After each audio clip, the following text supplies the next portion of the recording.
Afinal de contas, o que é necessário para transformar um sonho em realidade?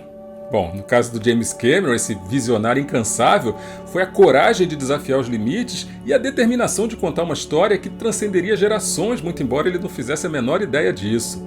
A criação do projeto de produção desse filme não foi uma tarefa fácil, com certeza não foi. Desde a meticulosa pesquisa histórica até a construção de uma réplica colossal, impressionante do navio, cada detalhe ali foi cuidadosamente pensado para recriar a grandiosidade daquele trágico evento. Mas a verdadeira essência desse filme está na paixão e na dedicação da equipe por trás das câmeras. Cada ator, cada atriz trouxe vida àqueles personagens, só que uma equipe técnica da mais alta qualidade se esforçava ali no background para capturar a emoção e a intensidade de cada uma daquelas cenas que estava escrita no roteiro. Todo o trabalho insano e a imersão desses mais de 2.000 profissionais resultaram numa produção cinematográfica sem precedentes e que, inegavelmente, mudou definitivamente os rumos do cinema mundial. Essa não é mais uma história de amor e tragédia, é uma obra-prima que redefiniu completamente os limites da sétima arte. E aí, quando o mundo inteiro assistiu o lançamento desse filme, uma magia, indescritível foi liberada e acabou capturando uma legião de fãs ao redor do planeta, levando a gente a uma jornada de emoção, de reflexão sobre todas as complexidades da vida, do amor e da perda também, né? Essa história épica ela não se limita só às telas, ela ecoa em cada coração que se emocionou com essa produção inesquecível e é um lembrete de que é através do poder do cinema que é possível a gente viajar no tempo e experimentar histórias que modificam a gente profundamente. E falando em profundeza, mergulha comigo nessa história inesquecível. Eu vou te falar sobre estrelas, sobre os heróis anônimos por trás das câmeras, as curiosidades de bastidores e toda aquela grandiosidade de uma obra-prima do cinema que não vai naufragar jamais.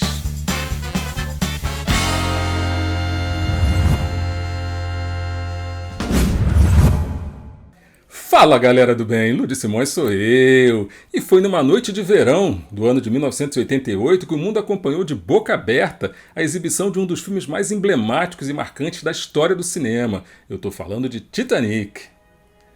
Dirigido por James Cameron, esse épico cinematográfico completa 26 anos agora no dia 16 de janeiro. E não existe nada melhor do que relembrar e revisitar essa obra que marcou época e causou grandes mudanças, tanto na forma de fazer cinema, quanto na forma de se consumir produtos audiovisuais. De tempos em tempos pintam novos relançamentos do filme, que já teve a versão do diretor, a versão 10º aniversário, a versão 20º aniversário, a versão 3D, enfim, e sempre com o mesmo sucesso, porque parece que sempre vai existir interesse na triste e extraordinária história que deu vida a esse ícone cinematográfico. Qual é a trama desse filme? A história se desenrola durante a viagem inaugural do RMS Titanic em abril de 1912, um luxuoso navio de passageiros que na época era considerado o mais seguro e imponente do mundo. A narrativa abraça o romance entre Jack Dawson, um artista pobre interpretado pelo Leonardo DiCaprio, e a Rose David Bocator, uma jovem de alta sociedade vivida pela Kate Winslet. A bordo do Titanic, Jack e Rose enfrentam as barreiras sociais que separam os dois, se encontrando no meio do desastre iminente quando o navio colide com um iceberg. A história é contada a partir da perspectiva de uma idosa Rose, que foi interpretada pela Gloria Stewart, e que relembra os eventos trágicos da juventude dela. Enquanto o Titanic enfrenta a fatídica jornada em direção ao naufrágio, Jack e Rose lutam pela sobrevivência em meio ao caos e ao desespero. A trama aborda questões de classe social, amor proibido, tragédia, destacando a grandiosidade do navio e anunciando tudo aquilo que viria a acontecer em seguida. O trabalho de pesquisa para a produção do Titanic foi super detalhado e visava recriar com precisão a história de um dos naufrágios mais famosos de todos os tempos. O James Cameron, que também foi roteirista do filme, ele é conhecido pela abordagem meticulosa e pelo comprometimento com a autenticidade das histórias que ele conta. A equipe de produção realizou extensivos estudos que incluíram análise das plantas originais do navio, relatos históricos, fotografias de época e qualquer documento que tivesse relação com o navio. Cameron fez várias expedições ao local do naufrágio, no Oceano Atlântico, para documentar e estudar os destroços, e para isso ele utilizou submersíveis para obter imagens e informações precisas do estado atual do navio. Embora a maioria dos sobreviventes do Titanic não estivesse mais viva na época da produção do filme, a equipe buscou entrevistar familiares e pesquisadores que tivessem informações de primeira mão sobre aquela tragédia. A equipe de direção de arte trabalhou incansavelmente para recriar com precisão os interiores do Titanic, desde os luxuosos salões até as cabines de passageiros, utilizando fotos, descrições históricas como referência, e aí num total de 270 metros de comprimento, a réplica acabou acomodando todas as cenas e as ações que estavam previstas no roteiro, e isso foi um desafio logístico de engenharia bastante considerável. Especialistas em história marítima também foram consultados para garantir que todos os aspectos técnicos do filme, como a sequência do naufrágio, por exemplo, fossem tão precisos quanto possível. Arqueólogos subaquáticos exploraram o local do naufrágio, compartilhando conhecimentos e garantindo que os artefatos e detalhes fossem retratados com toda a autenticidade possível. Além da pesquisa específica sobre o Titanic, a equipe também estudou a moda, estudou os costumes, a linguagem e outros aspectos culturais da época para garantir uma representação extremamente fiel da sociedade de 1912. E aí o trabalho de pesquisa intensivo contribuiu para a criação de um filme que captura visualmente a imponência do Titanic e conta a história do desastre de uma maneira emocional e historicamente precisa. Esse comprometimento da equipe com essa pesquisa detalhada fica evidente na tela. A gente percebe claramente a atenção a cada detalhezinho que está presente naquele filme. E o que era só um sonho começa a ganhar forma.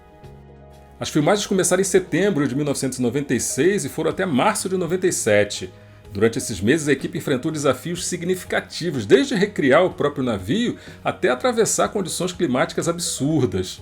A equipe de produção recriou meticulosamente o Titanic numa escala monumental. Até os talheres, os pratos em cima da mesa de jantar eram réplicas minuciosas dos itens que foram usados originalmente no navio. As cenas de ação e o naufrágio propriamente dito, elas foram filmadas num tanque gigantesco que foi especialmente construído lá em Rosarito, no México. E o Cameron enfrentou dificuldades absurdas para coordenar todas aquelas cenas extremamente complexas que ele rodou embaixo d'água, envolvendo uma grande quantidade de figurantes, especialmente durante a cena do naufrágio. E aí a preocupação dele era garantir, claro, a segurança de todo mundo, de todos aqueles envolvidos ali. Por conta disso, esse desafio logístico foi um capítulo à parte na produção desse filme. Para recriar o impressionante modelo do navio, foram utilizadas plantas originais do Titanic, mas tudo era tão grande que só uma parte do navio coube no tanque de filmagens, o que exigiu muita computação gráfica para completar todas aquelas cenas. A produção enfrentou diversos desafios por causa da imprevisibilidade da água durante as filmagens, E aí o Cameron, que é famosíssimo pela busca pela perfeição, insistiu em filmar muitas cenas no oceano aberto, resultando em condições de filmagem absurdamente adversas. Daria para salvar o Jack? A discussão sobre a capacidade do Jack, do Leonardo DiCaprio, caber ou não naquela porta flutuante depois do naufrágio se tornou um tópico de debate recorrente entre os fãs.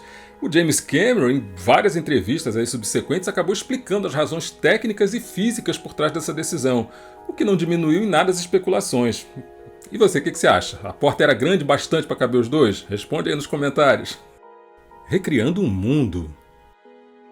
A equipe de produção foi tão longe na recriação do Titanic que até mesmo os itens de papelaria e as cartas presentes no escritório do Bruce Ismay, que é interpretado pelo Jonathan Hyde, eram réplicas exatas dos originais. Os trajes de época usados pelos atores foram feitos com materiais autênticos da virada do século. A Kate Winslet, por exemplo, usou peças da época, enquanto Leonardo DiCaprio teve que vestir roupas que eram uma reprodução fiel daquelas vestimentas masculinas que eram usadas na década de 1910. E como é que foi a estreia? O filme teve pré-estreias em Nova York e Los Angeles em dezembro de 97 e chegou no restante do planeta em janeiro de 1998, batendo todos os recordes de bilheteria e se tornando um fenômeno global imediatamente. Eu me lembro que eu tentei assistir esse filme umas 2 ou 3 vezes, mas os ingressos se esgotavam antes de chegar a minha vez na fila. Exatamente, eu tô falando disso, tô falando de uma época pré-internet, sabe? Sem ingresso digital, sem QR Code, sem nada disso. A gente tinha que ir até o cinema, entrar na fila da bilheteria, comprar o ingresso. Joga no Google aí, vê aí como era ir ao cinema na era mesozoica. Pesquisa aí. Com um orçamento inicial de cerca de 200 milhões de doletas, Titanic se tornou um gigante de bilheteria, arrecadando mais de 2 bilhões de dólares e se tornando o primeiro filme a ultrapassar a marca do bilhão em bilheterias no mundo. Titanic catapultou as carreiras do Leonardo DiCaprio e da Kate Winslet imediatamente. Até hoje, aquela cena icônica do casal na proa do navio continua sendo replicada no mundo inteiro. Leonardo DiCaprio foi indicado ao Oscar de melhor ator, enquanto a Kate Winslet também recebeu uma indicação na categoria de melhor atriz. E aí a atenção da mídia em torno do filme acabou transformando os dois nos talentos mais disputados de Hollywood durante anos a fio. O coração do oceano. O colar usado pela Rose, conhecido como Coração do Oceano, é uma peça fictícia, só que os designers se basearam em joias reais da época, e aí uma réplica foi feita para o filme usando pedras azuis que eram autênticas. A joia foi concebida e criada pela designer britânica Alexandra Byrne, que ficou responsável por desenvolver a réplica do colar que acabou se tornando o símbolo da história do Jack e da Rose. A equipe de efeitos especiais enfrentou dificuldades significativas para criar as cenas do naufrágio e teve que desenvolver tecnologias inovadoras para simular as águas revoltas e todos aqueles destroços afundando, e isso estabeleceu novos padrões na indústria cinematográfica. Subiram a régua com força. A música. A trilha sonora original do Titanic deveria ter sido composta pela Enya. Só que por causa de circunstâncias que a gente nunca soube, o James Horner assumiu a tarefa e criou uma das trilhas sonoras mais memoráveis da história do cinema. A produção da música My Heart Will Go On, principal tema do filme, também é outro baú de curiosidades fascinantes. A compositora da música, Diane Warren, escreveu essa canção em apenas algumas horas, sem nenhuma convicção de que seria um grande sucesso. Ela inicialmente nem queria escrever outra música tema para um filme, mas mudou de ideia depois de assistir algumas cenas do Titanic. Convidaram a cantora canadense Celine Dion para gravar a canção, só que inicialmente ela também não ficou lá muito interessada não. Ela estava grávida na época e ficou meio que preocupada com o impacto emocional que a canção poderia ter sobre ela. Só que com a insistência do marido e empresário, René Angelil, ela acabou concordando em gravar. Só que aí vem a cereja do bolo. A gravação da música, galera, foi feita de primeira. A versão oficial conta que a Celine Dion, que estava inicialmente super insegura sobre a letra da música, conseguiu capturar a emoção necessária numa única performance, o que contribuiu para a autenticidade da canção. Eu já aposto que ela não estava nem aí, colocou a voz de qualquer jeito naquele troço que viria a ser, sem que ninguém imaginasse, um dos maiores sucessos musicais de todos os tempos. Tanto que, um tempo depois, ela voltou para o estúdio e fez uma outra gravação, dessa vez mais cuidadosa, mais tecnicamente perfeita e tal. Felizmente, qualquer coisa que Celine Dion faça, até cantar com má vontade, fica quilômetros acima de qualquer outro pop mortal, Aí tu pensa que a bronca terminou, mas errou rude, errou feio pra caramba. Ela se recusou a cantar a música na cerimônia do Oscar de 1998. Só que com a pressão do James Cameron no marido, e obviamente alguns incentivos empilhados em cima, um dos outros, ela acabou concordando e a apresentação no Oscar foi emocionante. A música se tornou um dos singles mais vendidos de todos os tempos, atingiu bilhões de cópias vendidas em todo o mundo, é frequentemente associada ao filme e é lembrada como uma das trilhas sonoras mais emblemáticas da história do cinema. E todos viveram felizes para sempre. Existem museus que exibem peças originais que foram recuperadas do naufrágio do Titanic. O principal museu dedicado a mostrar esses artefatos é o RMS Titanic Belfast, localizado na Irlanda do Norte. Belfast, aliás, é a cidade onde o Titanic foi construído, e o museu oferece uma experiência imersiva que destaca a história da construção do navio e a fatídica viagem inaugural. Esse tipo de exposição exibe artefatos autênticos que foram recuperados do fundo do oceano, proporcionando a esses visitantes uma visão única da vida a bordo do Titanic e da tragédia que foi esse naufrágio. Mas é importante a gente destacar que essas exposições elas exibem itens recuperados do local do naufrágio, mas existe uma controvérsia ética, e legal em torno dessa recuperação e exibição desses artefatos, porque algumas pessoas argumentam que os restos do navio deveriam ser deixados quietinhos lá, intocados no fundo do oceano, como se fosse um memorial. Só que outros veem valor educacional e até histórico em preservar e exibir esses artefatos. Portanto, se a gente for visitar esses museus, é importante a gente levar em consideração todas essas perspectivas éticas que são envolvidas numa exibição desse tipo. Existiram outros naufrágios igualmente trágicos que, por diversos motivos, não receberam essa mesma atenção midiática ou a romantização que o Titanic recebeu. SS Sultana, em 1865. Esse é um dos maiores desastres marítimos da história, com estimativa de perdas de vidas superiores a 9.000 pessoas. O navio foi afundado por um submarino soviético no Mar Báltico durante a Segunda Guerra Mundial. MV Dona Paz, 1987. O Dona Paz foi um navio de passageiros que se chocou com o petroleiro MT Vector, resultando num grande incêndio e no consequente naufrágio. Esse desastre, que ocorreu nas Filipinas, é um dos piores da história marítima, com estimativa de perda de vidas superiores a 4.000 pessoas. MV Lejula, em 2002. O naufrágio desse ferry senegalês é um dos piores desastres marítimos da África, com mais de 1.800 vidas perdidas. SS Cap Arcona, em 1945. Foi afundado pelos britânicos britânicos no final da Segunda Guerra Mundial, levando a vida de quase 5.000 prisioneiros. E embora esses naufrágios tenham sido igualmente impactantes em termos de perdas de vida, diversos fatores, incluindo contexto histórico, cobertura midiática e a própria romantização dos eventos, podem ter influenciado na visibilidade ao longo do tempo. Titanic recebeu uma série de prêmios, entre eles 11 Oscars, 4 Globos de Ouro, 3 BAFTAs, incluindo melhor filme, melhor diretor, melhor design de produção, 4 Grammy Awards para a música My Heart Will Go On, um SAG Awards, que reconheceu o trabalho coletivo dos atores, e mais uma centena de prêmios por aí. Inegavelmente, Titanic é uma das produções cinematográficas mais grandiosas de todos os tempos. Dificilmente vai ser batido isso aí. Um filme onde o amor e a perda se entrelaçam numa dança tão triste quanto fascinante. No coração desse gigante de metal, duas almas destinadas se encontram. Jack, um espírito livre e apaixonado, e Rose, uma jovem presa por correntes invisíveis. Unidos pelo destino, eles desafiam as convenções sociais e embarcam numa jornada inesquecível. Mas a história deles é muito mais do que um conto de amor proibido.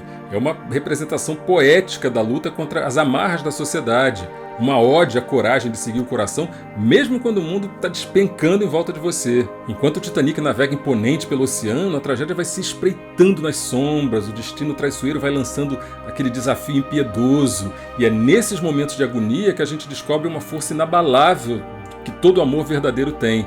Se a gente for olhar em retrospectiva, o Titanic permanece como uma conquista cinematográfica monumental que não só cativou plateias universais, como também solidificou seu lugar na história do cinema como um dos maiores triunfos de todos os tempos. A jornada do Titanic, desde a concepção, até a imortalização nas telas, continua a fascinar e inspirar amantes do cinema em todo o mundo. A própria história por trás das câmeras, os bastidores, o making-of de Titanic já é material suficiente para outro vídeo, sabe? Titanic não é só um filme, é uma jornada emocional que transcende o tempo e conecta a gente a uma narrativa que captura a beleza e a tragédia da própria vida. A bordo desse navio lendário, a gente encontra lições de coragem, amor além das barreiras e a própria fragilidade da existência humana, inspirando a gente a viver com paixão e com bastante empatia.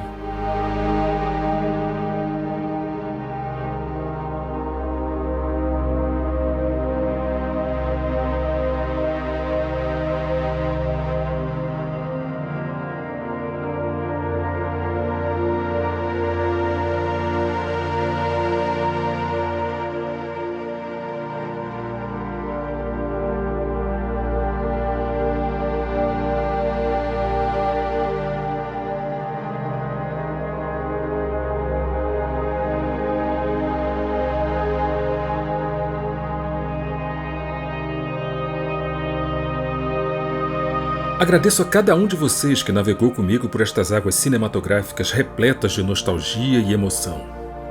Que a história de Jack e Rose permaneça viva em seus corações e que a magia de Titanic continue a nos envolver mesmo depois de você deixar o seu like, se inscrever no canal, clicar no sininho das notificações e ter dito adeus a este vídeo. Sinceramente, Ludi Simões, o seu capitão. E a gente se vê no próximo set. Corta!